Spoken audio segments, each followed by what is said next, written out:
Assalamualaikum warahmatullahi wabarakatuh. Suatu ketika Nabi Shallallahu Alaihi Wasallam mendatangi rumah istri kesayangan beliau, Al-Humairah, Aisyah.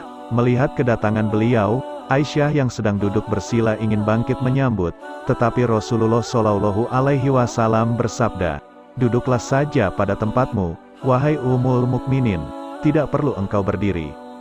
Nabi Shallallahu Alaihi Wasallam menghampiri Aisyah dan kemudian berbaring terlentang dengan berbantalkan pangkuannya, tampak sekali kemanjaan dan kasih sayang beliau kepadanya. Sepertinya pada hari itu Rasulullah Shallallahu Alaihi Wasallam sangat lelah sehingga tidak lama berselang beliau telah tertidur. Aisyah memandangi wajah beliau dengan kasih sayang dan kekaguman. Tanpa disadari jari jemarinya mengurai jenggot Rasulullah Shallallahu Alaihi Wasallam. Dan Aisyah menemukan 19 rambut jenggot yang telah memutih, beruban, tiba-tiba saja tersirat dalam hatinya, sesungguhnya beliau akan keluar dari dunia, meninggal sebelum aku, dan tinggallah umat Islam dalam keadaan tanpa Nabi.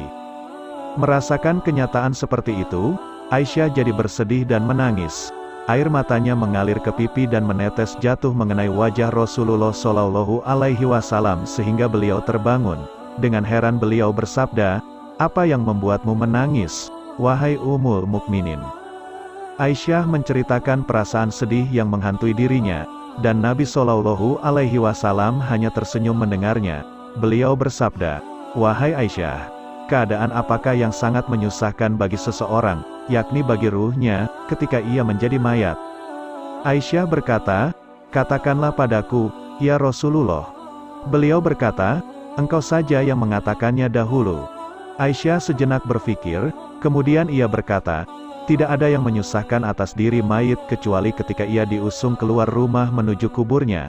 Anak-anak yang ditinggalkannya akan berduka dan berkata, 'Wahai ayah, wahai ibu,' begitu juga orang tuanya akan berkata, 'Wahai anakku, wahai anakku.'" Nabi Shallallahu Alaihi Wasallam bersabda, "Hal itu memang terasa akan pedih, tetapi ada yang lebih pedih daripada itu." Aisyah berkata lagi, "Tidak ada yang lebih berat bagi mayit kecuali ketika ia dimasukkan ke dalam liang lahat dan ia diuruk di bawah tanah. Anak dan orang tuanya, kerabat dan kekasihnya akan meninggalkannya pulang. Mereka membiarkannya sendirian beserta amal perbuatannya, menyerahkan urusannya kepada Allah.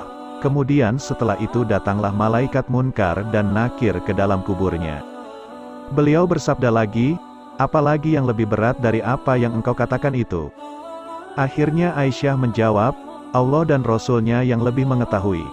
Maka Nabi Shallallahu Alaihi Wasallam bersabda, "Hai Aisyah, sesungguhnya saat yang paling berat, paling menyedihkan, bagi mayat adalah ketika tukang memandikan masuk ke dalam rumahnya untuk memandikan mayatnya." Kemudian beliau menjelaskan lebih lanjut, bahwa ketika tukang memandikan itu melepas cincin, atau perhiasan lainnya, dari tubuhnya. Melepas pakaian pengantin, atau pakaian lainnya, dari badannya. Melepaskan sorban para syaikh dan fuqaha dari kepalanya. Ketika itulah sang ruh berseru saat melihat tubuhnya yang telanjang. Seruan yang bisa didengarkan oleh seluruh makhluk kecuali jin dan manusia.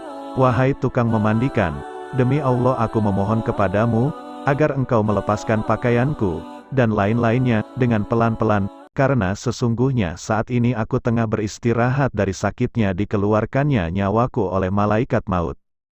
Ketika tukang memandikan menuangkan air ke mayatnya, sang ruh berteriak keras dengan teriakan yang didengar oleh semua makhluk, kecuali jin dan manusia, "Hai tukang memandikan, demi Allah, janganlah engkau menuangkan air yang panas, jangan pula engkau tuangkan air yang terlalu dingin. Sesungguhnya jasadku telah terbakar saat dicabutnya nyawaku." Ketika tukang memandikan mulai menggosok tubuhnya, lagi-lagi sang ruh berteriak, "Wahai tukang memandikan, demi Allah, janganlah memegang tubuhku terlalu keras, sungguh jasadku telah terluka sebab keluarnya nyawaku." Ketika selesai memandikan dan jasadnya diletakkan pada kain kafan, dan mulai diikat di bawah kakinya, sang ruh berseru lagi, "Demi Allah wahai tukang memandikan, janganlah engkau ikat terlalu erat pada kepalaku, agar masih terlihat wajah-wajah keluargaku, anak-anakku, dan kerabat-kerabatku lainnya. Karena saat ini terakhir kali aku bisa melihat mereka, aku tidak akan melihatnya lagi hingga hari kiamat tiba." Ketika dikeluarkan dari rumahnya dan diletakkan di dalam keranda, sang ruh berseru lagi, "Demi Allah, wahai para pengantarku, janganlah tergesa-gesa membawaku pergi sehingga aku berpamitan kepada rumahku, keluargaku, kerabatku, dan harta-hartaku. Aku tinggalkan istriku menjadi janda, anak-anakku menjadi yatim. Karena itu janganlah kalian menyakiti mereka, biarkanlah aku sesaat untuk mendengarkan suara keluargaku, anak-anakku, dan kerabat-kerabatku, karena aku akan berpisah hingga saat kiamat tiba." Ketika kerandanya dipikul dan keluar 3 langkah dari rumahnya, lagi-lagi sang ruh berseru, "Hai para kekasihku, saudara-saudaraku dan anak-anakku, janganlah kalian terbujuk oleh dunia sebagaimana dunia telah memperdaya aku. Janganlah kalian dipermainkan oleh zaman sebagaimana ia telah mempermainkan aku. Ambillah ibarat hikmah dariku, sesungguhnya aku meninggalkan untuk ahli warisku apa yang aku kumpulkan, dan aku tidak membawa manfaat apapun dari dunia, harta yang kutinggalkan, bahkan Allah akan menghisapku, engkau bersenang-senang dengannya, harta peninggalanku itu, dan kalian tidak mendoakan aku. Sungguh nasihat yang sangat berharga. Sayangnya, semua seruan dan teriakan ruh tersebut yang bisa didengar oleh seluruh makhluk, ternyata jin dan manusia tidak bisa mendengarnya. Padahal justru 2 jenis makhluk itu yang sebenarnya bisa memperoleh banyak manfaat dan pengajaran jika saja bisa mendengar dan memahami seruan sang ruh. Ketika jenazahnya disalatkan dan sebagian orang lainnya meninggalkan masjid atau musola, sang ruh berseru lagi, "Demi Allah, wahai saudara-saudaraku, aku tahu bahwa orang mati akan dilupakan oleh orang-orang yang masih hidup. Akan tetapi janganlah kalian cepat-cepat pulang sebelum kalian melihat tempat tinggalku. Sesungguhnya aku tahu bahwa wajah mayat itu lebih dingin daripada air yang sangat dingin bagi orang-orang yang masih hidup. Tetapi janganlah kalian terlalu cepat pulang meninggalkan aku sendirian." Ketika jenazahnya diletakkan di sisi kuburnya, dan kemudian diturunkan ke liang lahat, sang ruh berseru untuk terakhir kalinya, "Demi Allah, wahai saudara-saudaraku dan para pengantarku, sesungguhnya aku mendoakan kalian semua, tetapi mengapa kalian tidak mau mendoakan aku? Wahai ahli warisku, tidaklah aku kumpulkan harta dunia kecuali aku tinggalkan untuk kalian. Maka ingatlah kalian kepadaku dan berbuatlah kebaikan.